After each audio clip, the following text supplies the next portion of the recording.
Nous allons commencer la revue de marché.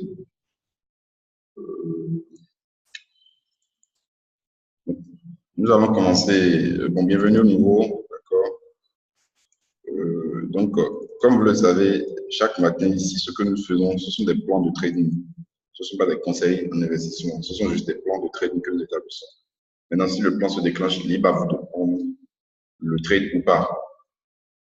Alors, nous allons commencer avec l'euro USD. L'euro USD qui est revenu sur son support. Je crois que le dimanche passé, dans la revue de marché hebdo, j'avais parlé de ce support-là. Un 15,09, un 15,27. Donc, le prix est revenu taper ce support-là. Vous avez réussi à jouer l'euro de support ici, ici, ici, ici, ici et ici. Donc, c'est un support majeur. Donc, avant qu'on ait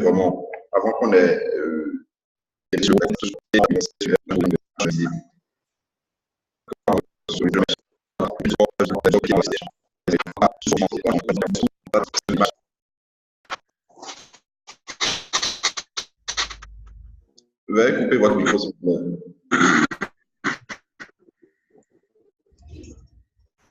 OK. Donc, je continue. Donc, je disais tantôt que ici, nous avons l'euro USD qui vient de nous donner un signal d'achat. Nous allons jouer sur le rebond, d'accord?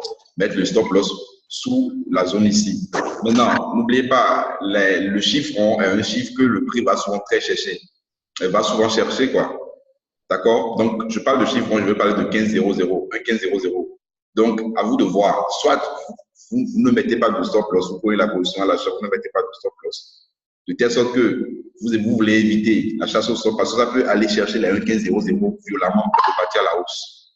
D'accord? Et dans ce cas-ci, si vous n'avez pas mis le stop loss, et là, vous pouvez espérer jouer sur le rebond. Mais si vous avez mis le stop loss, ça ira chercher votre stop loss et repartir à la hausse. Donc, n'oubliez pas que la différence ne veut pas forcément dire qu'il y aura un retournement. Donc, soit c'est une correction, soit c'est un retournement.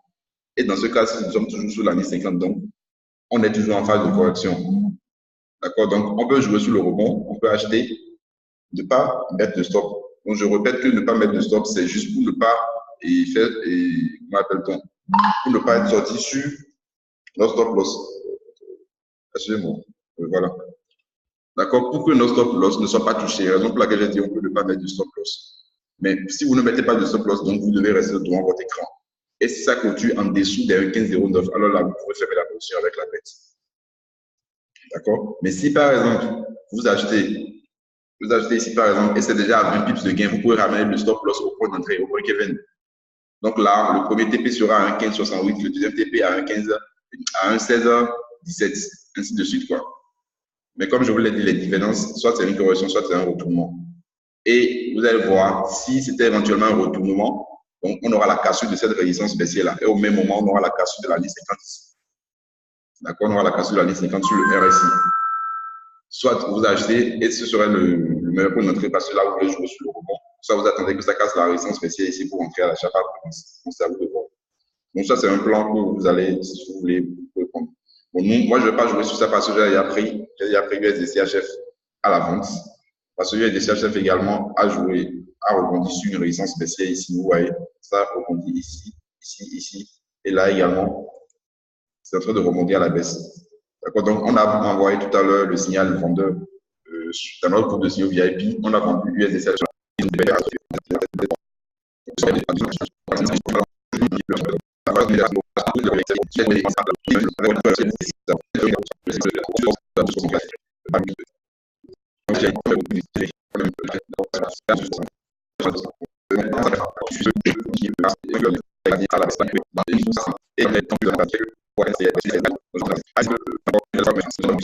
Je vois que c'est ouvert, je pense.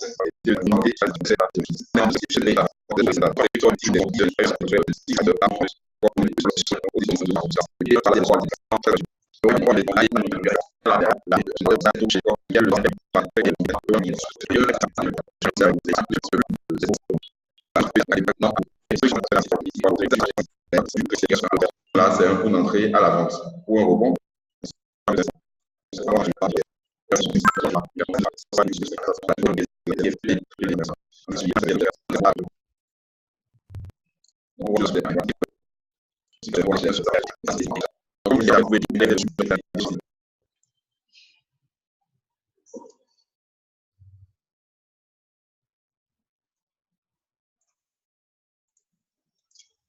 je continue. Bon, NZDUSD, c'est presque le même plan comme sur AUDUSD. On a eu la cassure de cette zone-là. On attend la clôture H4 pour entrer à la vente aussi. Donc, pour aller chercher au moins la résistance baissière qui a été cassée ici. Voilà. Donc, si clôture en H4 à 10 heures, on pourra aller chercher la résistance baissière ici. On sera coïncider avec ce petit support que nous avons ici. Voilà. Donc, ce support. Puis ce niveau et le dernier niveau ici. Donc, vous pouvez choisir entre AUDUSD et NZDUSD. Mais AUDUSD me semble vraiment le plan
OK. Donc, si vous avez des parités dont vous aimeriez avoir des analyses, vous pouvez commencer. OK. OK. Donc, je continue. Je voulais vous parler, voilà, NZDCHF. NZDCHF, c'est un plan que je suivais également. Donc, on a la cassure de la résistance baissière ici. Vous voyez. Mais on a le support. Je crois que j'avais parlé de ça la dernière fois. J'avais parlé de ça la dernière fois. On a ce support qui a joué le rôle de résistance ici. Pour moi, j'attendais la cassure. Mais là également, là, c'est en train de nous donner un bon point d'entrée. Si ça revient sur notre support ici, on peut entrer à l'achat. D'accord? Je viens en achat. Si ça revenait sur le support ici, on peut entrer à l'achat. On peut jouer sur le rebond à l'achat, quoi. Maintenant, ça peut également casser. Donc, si ça casse là, c'est la vente. Et là, ce serait une suite. La continuation de la vente, quoi. De la baisse. Voilà.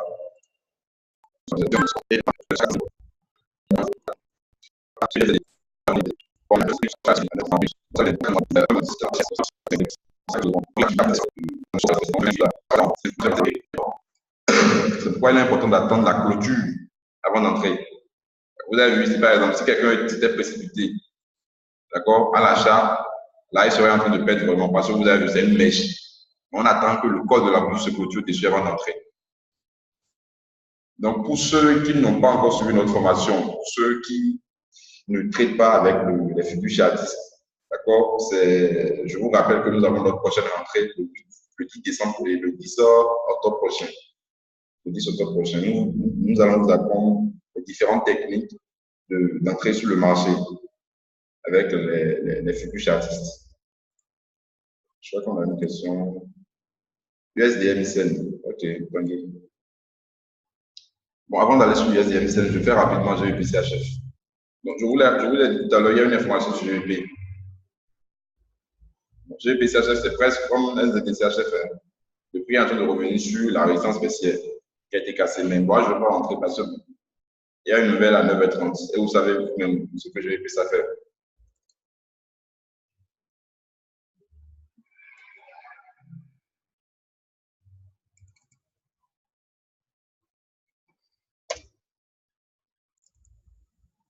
Là, je suis en H4, je vais en H1.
Donc, euro USD, le rebond.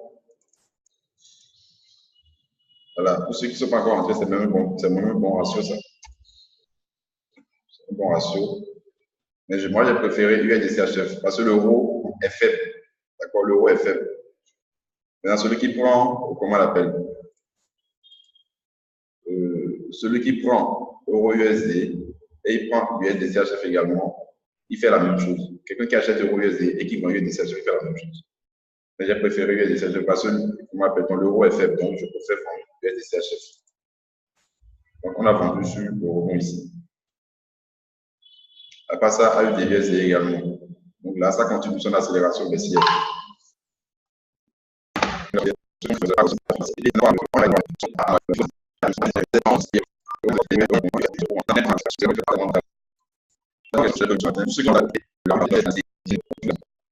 L'USD, bon, rapidement, l'USD, l'USD est en train d'accélérer.